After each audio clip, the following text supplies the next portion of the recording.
नमस्कार. अंगणवाडी सेविकाताई, मदतनीसताई, तर तुमच्यासाठी खूप मोठी खुशखबर आलेली आहे. आता सरकार तुमच्या सिम कार्डच्या रिचार्जसाठी अनुदान देणार आहे, म्हणजेच की पैसे देणार आहेत. आता हे पैसे कसे काय मिळणार आहेत, अनुदान का मिळणार आहे, सर्व काही जाणून घेऊया आजच्या व्हिडिओमध्ये. बघा एक परिपत्रक आलेलं आहे बाल विकास प्रकल्प अधिकारी कार्यालय यांच्याकडून, आणि त्यामध्ये काय लिहिलेलं आहे सर्व काही जाणून घेऊया. अंगणवाडी सेविकाताई व मदतनीसताई यांचे जे काही मोबाईल्स आहेत आणि त्या मोबाईल्समध्ये त्यांच्या वापराच्या जे काही सिम आहेत त्या सिममध्ये आता सरकार आपला रिचार्ज टाकणार आहे, म्हणजेच की तुम्हाला रिचार्ज करण्याची काहीही गरज पडणार नाही. सर्व काही जाणून घेऊया याच्या व्हिडिओमध्ये. नमस्कार, मी देवानंद गवांदे स्वागत करतो आपल्या लाडक्या यूट्यूब चॅनलमध्ये, ज्याचं नाव आहे टेक्निकल मराठाजी.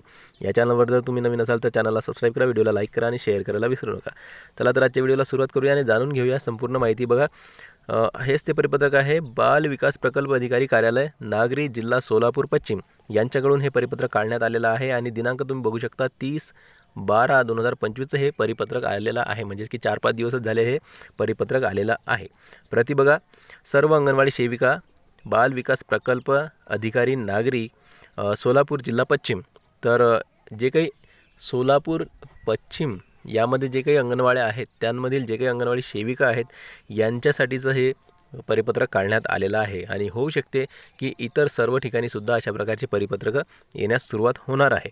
तर विषय बघा काय आहे, मोबाईल सिम कार्डबाबत.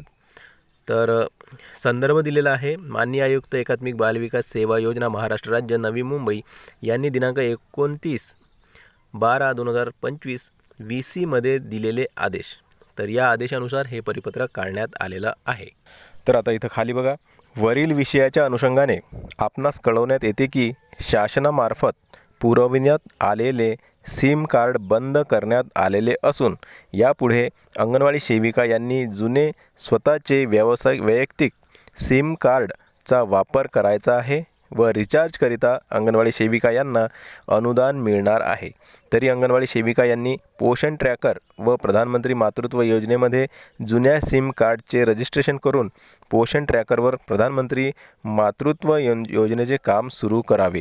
किरण जाधव जे काही बाल विकास प्रकल्प अधिकारी आहेत जिल्हा सोलापूर पश्चिम यांच्याकडून हे परिपत्रक काढण्यात आले. आता यामध्ये काय सांगण्याला तुम्ही समजून घ्या की जे सरकारनं सिम दिलेलं आहे तुम्हाला पोषण ट्रॅकरचे कामं करण्यासाठी किंवा मग इतर कामं करण्यासाठी, तर ते सिम कार्ड आता बंद करण्यात आले आहेत आणि त्याच्या ठिकाणी तुमचे स्वतःचे जे काही सिम असेल, जुनं असेल किंवा मग नवीन तुम्ही घेऊ शकता, आणि त्यामध्ये जे काही रिचार्ज करायचं आहे ते सरकार करणार आहे आणि त्याच्यासाठी तुम्हाला अनुदान मिळणार आहे. आणि त्या अनुदानामधून तुम्हाला ते सिम कार्ड रिचार्ज करायचं आहे आणि त्यामधून पोषण ट्रॅकर व जे काही प्रधानमंत्री मातृत्व योजनेचे जे काही कामं आहेत ते तुम्हाला या ठिकाणी करावे लागणार आहेत. या सिमचे जे काही रजिस्ट्रेशन आहे तुम्हाला पोषण ट्रॅकरवर करावं लागणार आहे आणि त्यानंतरच तुम्हाला हे कामे करावी लागणार आहेत. म्हणजेच की एकंदरीत काय तर तुम्हाला तुमची स्वतःची सिम वापरावी लागणार आहे आणि त्यामध्ये रिचार्जसाठी शासनाकडून अनुदान मिळणार आहे. तर अशा प्रकारचा हा जो काही परिपत्रक आहे हा आलेला होता आणि सर्व अंगणवाडी सेविकाताईंसाठी खूप महत्त्वाचा हा परिपत्रक आहे. सोलापूर जिल्ह्यामध्ये जे काही पश्चिम सोलापूर आहे त्यामध्ये हे सुरुवात झालेली आहे आणि इतर ठिकाणीसुद्धा या अगोदर झालेली असेल किंवा झालेली नसेलही, तर होऊ शकते. तर अशा प्रकारे हा जो व्हिडिओ अति महत्त्वपूर्ण आहे अंगणवाडी सेविकाताईंसाठी. व्हिडिओ आवडल्यास लाईक करा. व्हिडिओ पुन्हा नवीन एका व्हिडिओमध्ये. तोपर्यंत जय महाराष्ट्र.